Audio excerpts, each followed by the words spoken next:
اعوذ باللہ من الشیطان الرجیم بسم اللہ الرحمن الرحیم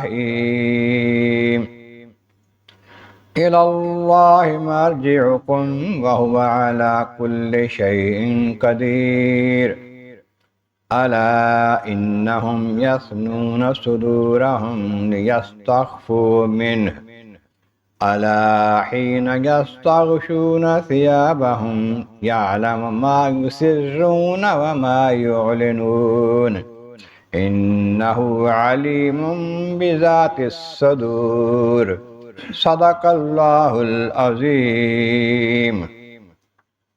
حمد و ثناء رب کریم اور درود و سلام و سید خیر الانام کے بعد سورۃ ہود کی آیت نمبر 4 اور 5 تلاوت کی گئی ہیں، جو 11ویں پارے کی آخری 2 آیتیں ہیں۔ کہ اس سے پہلی آیتوں میں بتایا گیا کہ یہ کتاب قرآن مجید فرقان حمید، اس میں حکمتوں بھری آیتیں ہیں، پھر ان کے اندر تفصیل ہے بہت سے احکامات کی اور پیغامات کی اس پروردگار کی طرف سے جو حکیم اور خبیر ہے۔ میں سنو، نہ کرو عبادت اللہ تعالیٰ کے سوا کسی اور کی، اور نبی فرماتے ہیں، نبی کو حکم دیا کہ یہ کہیں بے شک میں تمہارے واسطے ڈر سنانے والا اور خوشخبری دینے والا ہوں۔ یہ کہ تم اللہ تعالیٰ سے بخشش مانگو، بخشش کا سوال کرو، توبہ کرو، تمہیں پھر وہ دنیا میں برتنے کے لیے اچھا ساز و سامان دے گا ایک خاص مدت تک کے لیے، اور پھر جس کو فضل ملنا ہے اس کو فضل اپنا عطا کرے گا، یا جو اچھا کام کرے گا اس کو اس کا اچھا بدلہ دے گا۔ اگر تم پھرتے ہو اس سے تو میں تمہیں عذاب کی خبر دیتا ہوں، ڈراتا ہوں اس عذاب سے جو بڑے دن کا عذاب ہے۔ فرمایا اللہ مرجعکم، سن لو اللہ کی بارگاہ میں تم نے لوٹ کے جانا ہے، سب نے اللہ کے پاس حاضر ہونا ہے، اس کی بارگاہ میں لوٹنا ہے، جانا ہے۔ دنیا کی زندگی ختم ہو جائے گی، پھر تمہیں دوبارہ زندہ کیا جائے گا بارگاہ الہی میں حساب و کتاب کے لیے، پیش کرنے کے لیے۔ وَهُوَ عَلَىٰ كُلِّ شَيْءٍ قَدِيرٌ، اور وہ ہر شے پر قدرت رکھتا ہے۔ یہ کوئی نہ سمجھے کہ ایسا ہو نہیں سکتا، جو وہ کہتا ہے وہ ہو سکتا ہے اور وہ کرے گا۔ ہر چیز جو ہے اس کی قدرت کاملہ میں آتی ہے جو ممکن ہے۔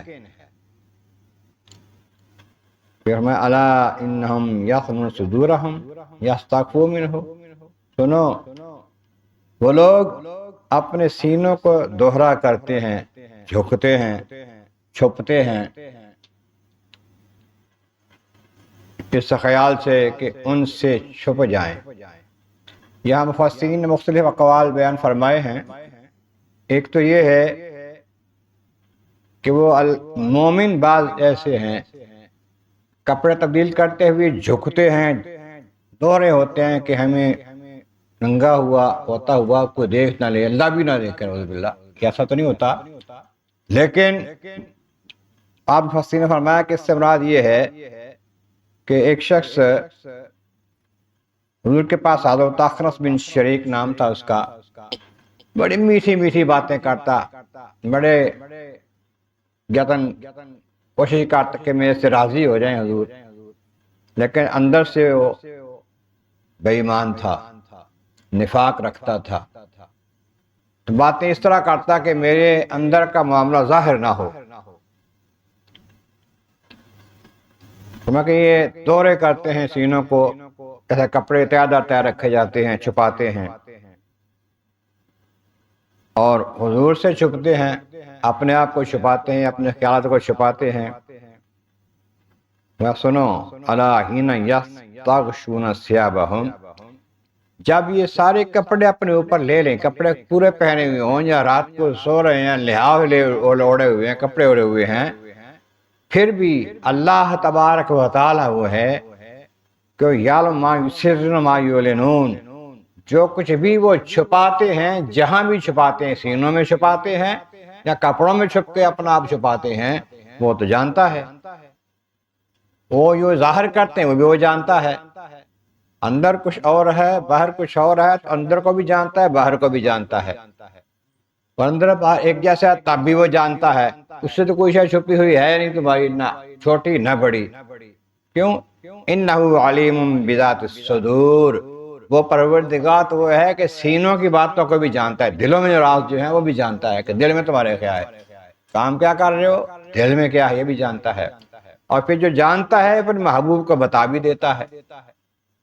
اس لیے یہ نہ سمجھو کہ اللہ جانتا ہے نبی نہیں جانتے، اللہ تعالیٰ اپنے محبوب کو، اپنے نبی کو بتا دیتا ہے، اور نبی اللہ کے عطا سے جانتے ہیں۔ اس واسطے اللہ تعالیٰ اس کے نبی سے حیا چاہیے، اور حقیقی حیا چاہیے۔ ایسا نہ ہو کہ ہم چھپتے ہیں تو ظاہر کچھ اور ہو، باطن کچھ اور ہو۔ اللہ تبارک و تعالیٰ کے بارگاہ عالم عرض مولا کریم، محبوب کریم کا صدقہ قرآن کریم کا فہم اور اعمال صالح نصیب فرما۔